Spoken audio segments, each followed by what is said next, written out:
bail application by Yahya Bello and two others, while he is to remain in EFCC's custody.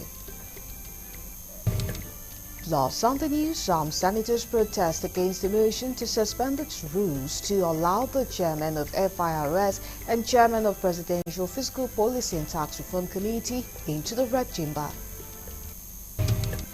From the international scene, as a ceasefire between Israel and Hezbollah comes into effect, much of Lebanon was quiet for the first time following 14 months of the conflict that killed thousands of people. Details of these are not coming your way soon. To stay with us.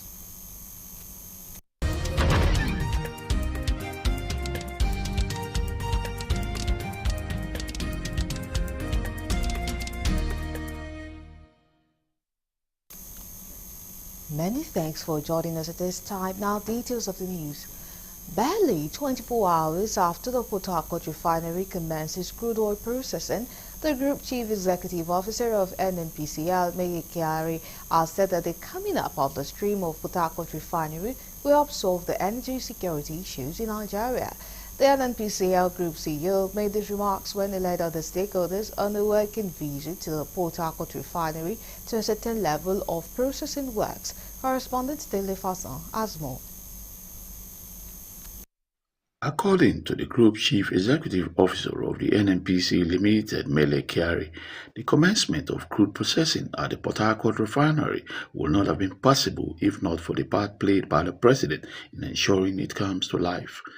We're very proud that our team, the NNPC workers, combined with our contractors, our management, our board of directors have come together with the support of Mr. President. It's very important to know that you can't do this without leadership support and encouragement. And with that combination, this plan has come live today.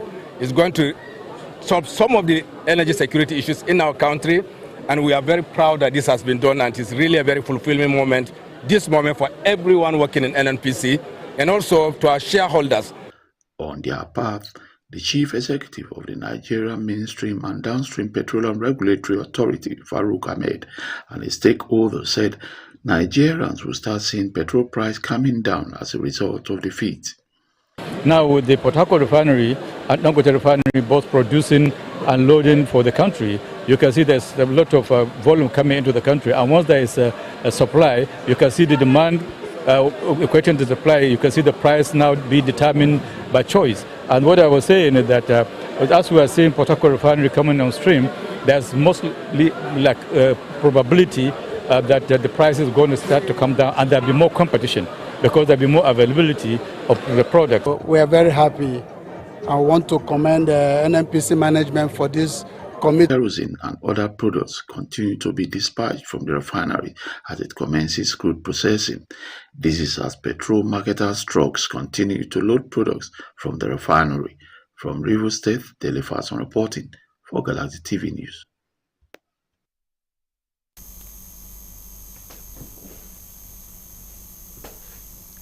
Justice Marian Aneni of the Federal Capital Territory High Court has fixed December 10 for ruling on the bill application by immediate past Governor of Kogi State Yahya Bello and two others. The judge fixed the date after taking argument for and against the bill application by Bello's lawyer Joseph Bodunde Dauda San and the prosecution's counsel Kemi Pinero San. Correspondent Kolojo reports that the ex-Governor Bello and two others had on Wednesday pleaded not guilty to the 16-count charges brought against them by the Economic and Financial Crimes Commission. Bello, who is the first defendant, vehemently denied the allegations before Justice Marian as they were ruled out by the court registrar. After taking their plea, the defendant's counsel, J.B. Dauda San, moved an application for bail, while the AFCC counsel, Kemi Pinero, opposed the application, saying it had expired in October. On the bail application, Dauda San said the law in the country says the defendant is innocent until proven guilty. Justice Aneni thereafter rose for a short recess. After the recess, the prosecution counsel also opposed the bail application for the second defendant, saying since he was still a government official serving as Director General Kogi State Government House, there was the likelihood of him committing the same offense. Justice Aneni adjourned ruling on the bail application to December 10 and directed that the three defendants should remain FCC custody. It will be recalled that Umar Shoaib Oricha and Abdulsalami Udu had earlier been admitted to administrative bail by EFCC, while the former governor appeared before the court for the first time.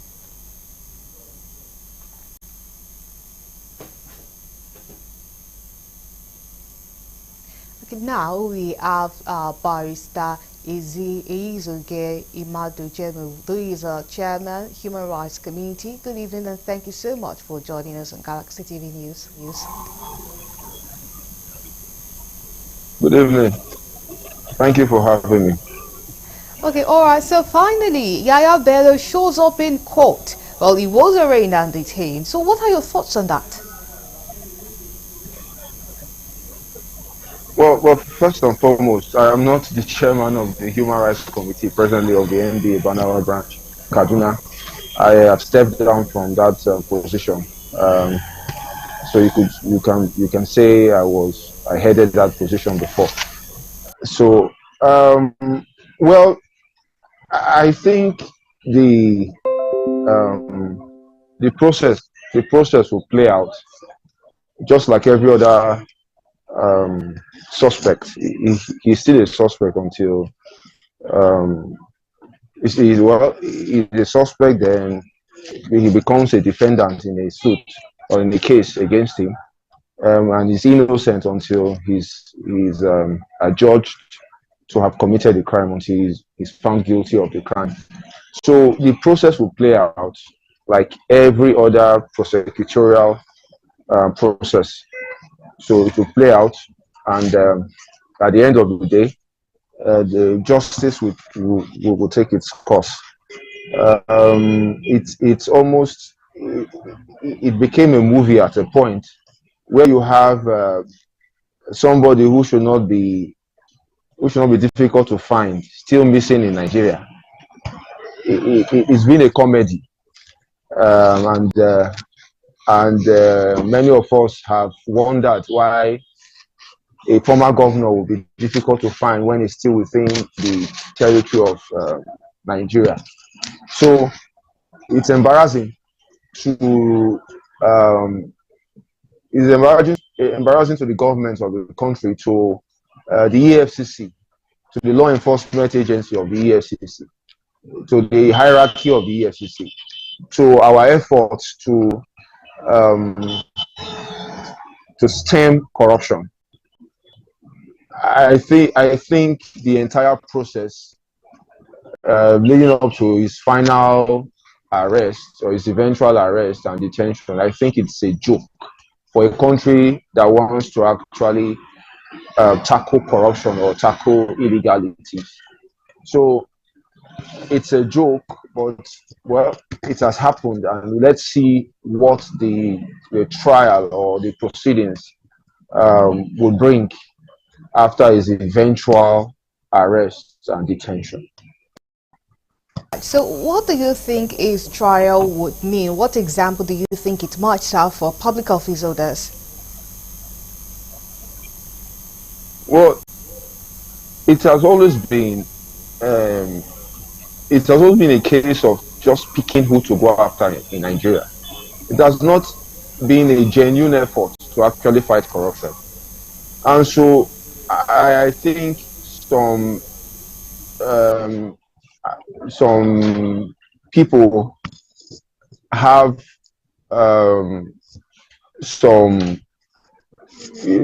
they have, perhaps, I am sure that he has stepped on some toes, and some people have won their pound of flesh from Yahaya Bello, because if Yahaya Bello, considering what the allegations against him, could be in Nigeria and still not be found, I think there is no real effort other than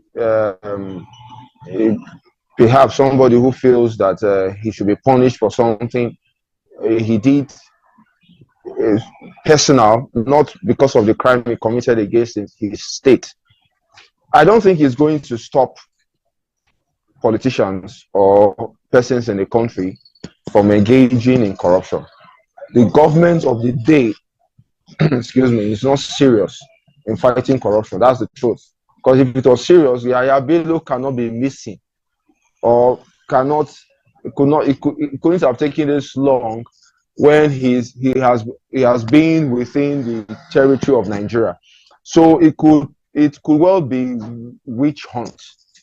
It could very well be political witch hunt, and it will not stop anything. Politicians will continue to be what they are.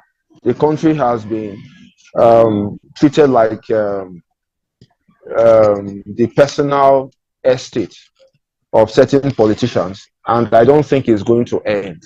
Yahaya Bello is not a real attempt to fight corruption. I think somewhere he has stepped on some toes, and some people have scores to settle with him. It is not going to change our corruption index. I just feel he has stepped on some toes, and some people would want to get their pound of flesh back.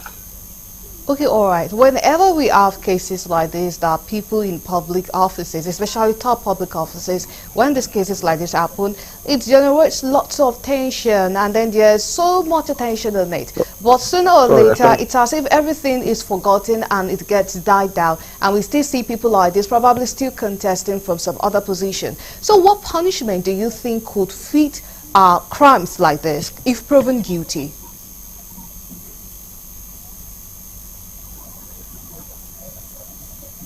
Well, I doubt if that day will ever come. But if it comes and is found guilty, good and fine. I just pray that the punishment would correspond with the crime. Because we have seen a situation where a politician or an elected office holder fleezes the coffers of the state, the funds of the state, and at the end of the day, he enters into a plea bargain, and whatever sins he committed against his state is swept under the carpet.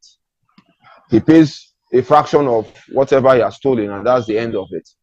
So, if and when that happens, if it ever happens, and is found guilty of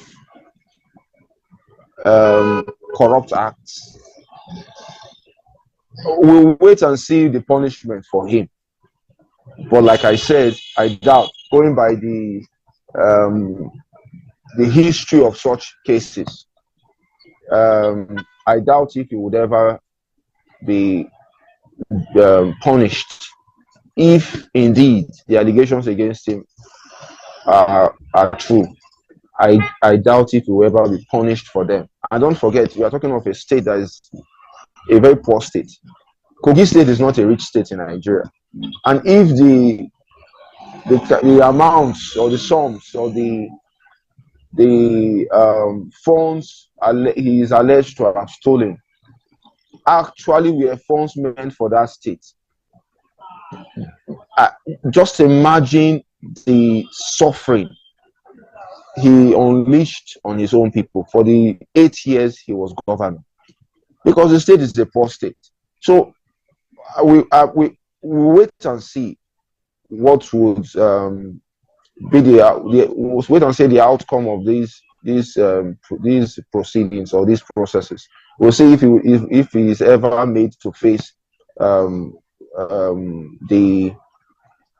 punishment, whatever kind of punishment, for the crimes he's alleged to have committed against his own people and against the Federal Republic of Nigeria. So wait and see. But the antecedents of cases like this does not inspire confidence in the system. As a matter of fact, I still feel that the whole thing is a joke. Okay. If he has just been arrested and detained, it's a joke. Because they've been looking for him for a long time, and he has been within the territory of Nigeria. So it's a joke.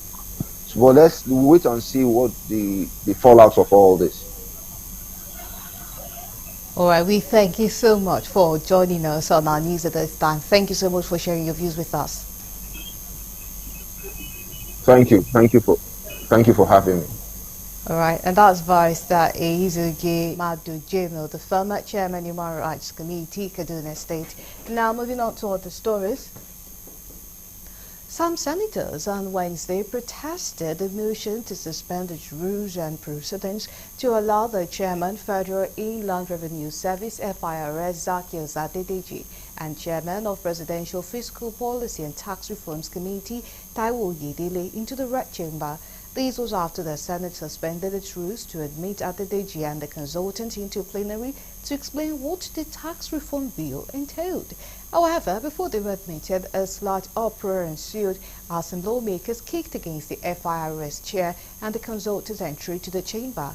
Correspondent Kolojo reports that Senator Abdul Ninge and Ali Ndume raised an objection over the Senate's decision to suspend business of the day and entertain a separate matter in spite of its validity. I read through some of these things and I listened to the leader most appropriately. I don't see anywhere whereby the senators should allow these people to come here and make the kind of interactions they so want. Try to use the position of the Senate, because the order paper is clear and we have been doing this. I have no problem having them to come here and explain whatever. We have been doing that, but we follow known procedures. And that is, if today this thing has to be taken, you now quickly ask for supplementary order paper that will reflect this. And as you say, this is a very, very important matter. Despite zero objections, Deputy President of the Senate, Barau Jibrin, who presided over the plenary session, defended the Senate's action, dismissing concerns as unnecessary rhetoric. Clamoring for openness in this arrangement. We want to be open. We want Nigerians to know, we want everybody to know what's wrong here. We are trying to make everything open. Live, let everybody listen. The chairman is here. And why are you saying you don't want that to be done? This is wrong.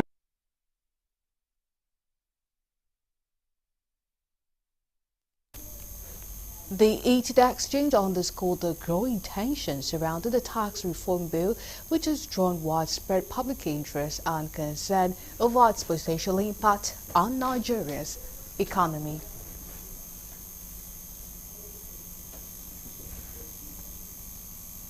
And now to the Great Chambers. The House of Representatives has commenced Niger State Governor Mohammed Umar Bago for his transformative effort in agriculture and infrastructure. During a session, Ikorodu Federal Constituency member Babajimi Benson highlighted Bago's contribution to food security, infrastructural development and religious tolerance. He shared that an avid-educated Cameroonian military general had also praised Bago's leadership.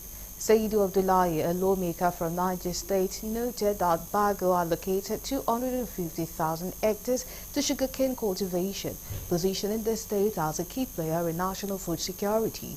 He emphasized that the governor's initiative are elevating Niger State status with bipartisan support, reflecting Bago's inclusive governance. In representing the very good people of the Ikorodu Federal Constituency. Mr. Speaker, most times when we rise to do personal explanation, it's always about defending the parliament.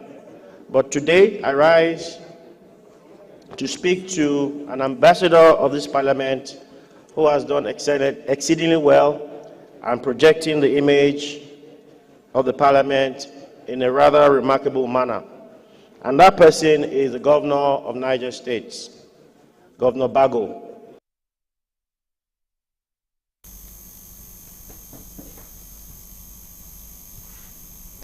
The Minister of Livestock Development, Idi Mia, says the federal government plans to digitize grazing reserve, cattle route and dam inventories to enhance livestock development and address farmer-elder conflicts. He said the initiative aims to improve livestock value chain and foster economic growth. Meawu stated this during a meeting with House of Representatives Committee on Livestock Development, highlighted that a comprehensive assessment of Nigeria's grazing reserves and route is being conducted, with plans to establish new routes away from urban areas. He stated that the sector could contribute 33 trillion naira to the economy if fully developed, while creating more jobs and attracting investment in ranching and dairy farming. The minister also urged state government to create ministries of livestock to facilitate collaboration with the federal government. Chairman of the House Committee on Livestock Development, Raji Olawale, expressed support for the initiative, reaffirming the committee's commitment to ensuring the success of the administration's livestock policies. We have already carried out a comprehensive assessment of the grazing reserves, stock routes, and dams all over the country. Already we have gotten a total number of 417 grazing reserves across the country.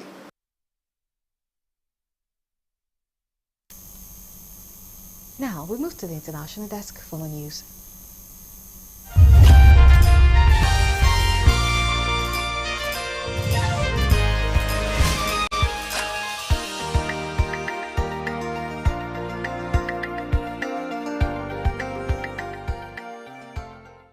Hello and welcome to Foreign News.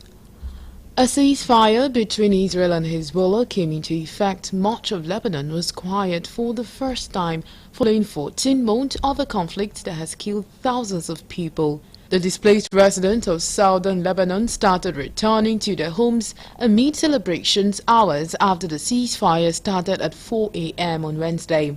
While there were concerns about whether the truce would hold and led to the permanent end of fighting between the Israeli military and the Lebanese armed group, there was also relief across the tiny Mediterranean nation. Thousands of people made their way to southern Lebanon, defying a warning from the Israeli military to stay away from previously evacuated areas. Cars jammed the highway linking the capital Beirut to the south, with people returning with their belongings tied on top of their cars. Traffic was gridlocked at the northern entrance of the port city of Sidon. Displaced people also started returning to the coastal city of Tyre on motorcycles and in cars. The vast scale of the Israeli military strategy of forced displacement and intense bombardment that laid waste to towns and cities means that many people may not have much to return to. As dawn broke in Beirut, plumes of smoke were visible from areas hit by Israeli strikes before the ceasefire took effect. On Tuesday, residents in the capital and its southern suburbs endured the most intense day of strikes since the war began. At least 42 people were killed by Israeli attacks across Lebanon on Tuesday, according to local authorities.